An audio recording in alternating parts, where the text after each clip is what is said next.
The Daily Mail has a very interesting story that's saying that Vladimir Putin essentially may be running out of bullets, that he might have a week and a half, 2 weeks max. He's losing warplanes, tanks, all the rest of it. He obviously went into this thinking he was going to bulldoze his way through Ukraine. He's obviously caused a lot of destruction. Don't want to minimize the fact there's over 2 million refugees. But this has not gone as well as Vladimir Putin expected. I don't buy it for a second, Ed, I'll be honest with you. I really think that there's so much misinformation.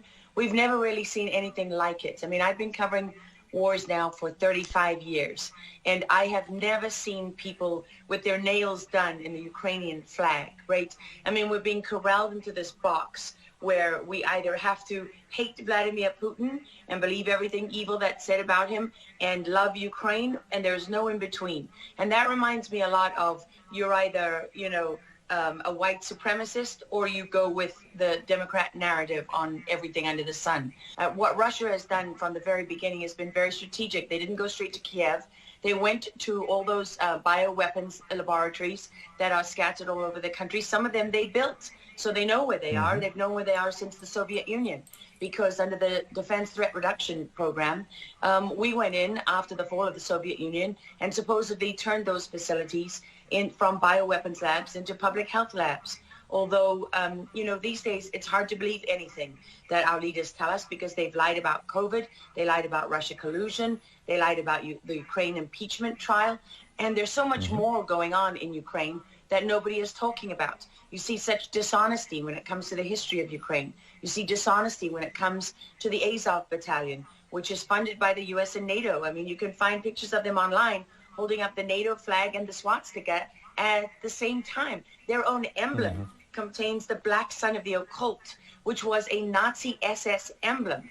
And it also contains the sideways, lightning insignia of the SS. I mean, this is on throughout the Ukrainian military. You can see that black sun of the occult on their body armor, even on the female soldiers who are paraded in front of the world as being, such an example of Ukraine's independence and spirit and nobility. Even they are wearing the black sun of the occult.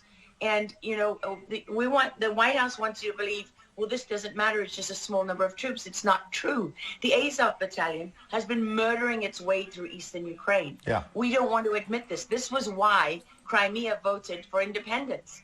This is why Crimea wanted to be with Russia. Because we in the media, in the Western media and in the West, won't acknowledge the reality of what's gone on. Western Ukraine backed the Nazis. It was a headquarters for the Nazi SS. The CIA under Alan Dulles actually gave immunity from prosecution to the Nazis of Ukraine from the Nuremberg trials.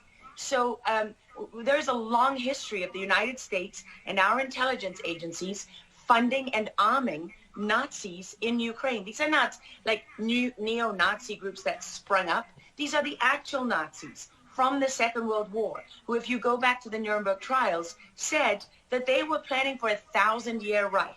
And so you have to really wonder, as you look at this, when you know that the CIA sponsored the color revolution in Ukraine in 2013 and 14, that they selected Ukraine's leaders, go to Victoria Nuland's leaked phone conversation where she and the U.S. ambassador are deciding who can lead Ukraine. I mean, there's as much interference here as you could possibly imagine before you even get to Hunter Biden, Nancy Pelosi, John Kerry, and Mitt Romney, and all of their children who are employed, who earn millions from Ukrainian gas companies. 抖音、